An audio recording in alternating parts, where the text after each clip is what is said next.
When I was about 2, so I grew up in Huntington Beach, California. I know. Yeah, Orange County. Tell me ready. Okay. In the notes, you described Cy as disturbed in a good way, which I thought was really interesting. Well, I think that the movie is disturbing in a good way. I think Cy is disturbed in a good way. I don't know. I mean, he's this lonely, very isolated man who functions, and, is devoted to his work. But you find out the other side of that is he's devoted to his work because he lives another life through photographs, specifically one family's photographs. And I think that gets under the radar with people. Maybe that's why they're disturbed in a good way, because all of a sudden they're kind of relating, how much do I, fantasize about other people's lives and wanting something different than my own, and live vicariously through that. Yeah. We live in an age of reality TV, obviously celebrity, all these different things. Look at them, look at them, look at them. Their life may be better than yours. And the other side of that is when the magazines show their life really isn't better than yours. She's an alcoholic and a glue sniffer. I never knew that about Mother Teresa. Shut up. It's interesting that you said that, too, because I was talking to Connie about the idea that this film plays with perfection. Cy's really perfectionate about, the photos, and the Yorkin's house is all perfect. And then the reality is, and you start to realize the people, and you get into their life isn't perfect. I would doubt anyone has a perfect life. They may have, great happiness, but everyone's got a little bit of shit in their own life to deal with. And I think that, plays into the other side of, oh, no, how dare you destroy that illusion?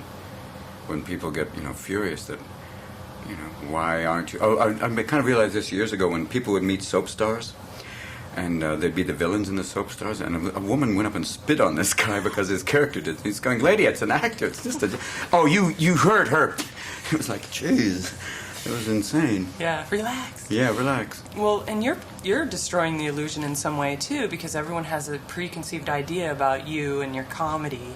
And, like, with Insomnia, you kind of, went a little ways away from that. And then with this, even more so. So what does it give you to be able to play that kind of character and play with that in the, mainstream of Hollywood? Like, play with that idea about you. I think it's important to kind of mess with the perception. For me, it's always about changing that. So you can't lock off. So that people go, oh, you're that guy. You're the little cuddly man. And now they go, oh, you're a little creepy man. And that's great. If it changes people's ideas, so you always keep them off balance, that's part of the gig. I think I want to make people not know what may be next. I like that. Me too. Yeah, I like Ditto. that. That's the purpose. Yeah. To keep people going, wait a minute. And it's like the same thing on stage. If they don't know where it's going, I just did the HBO, so that was like to release that energy. People are going, whoa, what is this? And they're going, I don't really know, but we'll find out, won't we? That's probably the ideal. When it comes to acting, when you're looking at taking on a role, what is the best part for you? When you first get the script and you read it, or when you're working with the other actors, or right in the moment when they say action?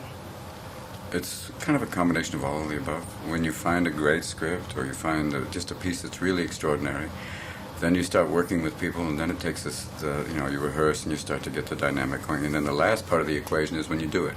And then occasionally something will happen that no one expected. And that's when it really goes like bang. That's when it's like fusion. When all of a sudden there is a chemical reaction where something that no one expected happened, or something that you thought would happen happens in a different way. And then it really gets interesting. That's the kind of the joy of making a movie. Yeah.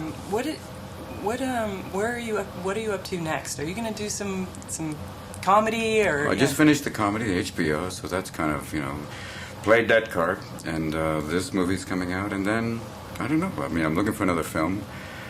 It's an interesting time because I kind of can, it's been a lot of work, and now it's kind of like you have a relaxing period, but it's more like it's like the same thing with an athlete where you take a little downtime and then you go back into training, pick the next one.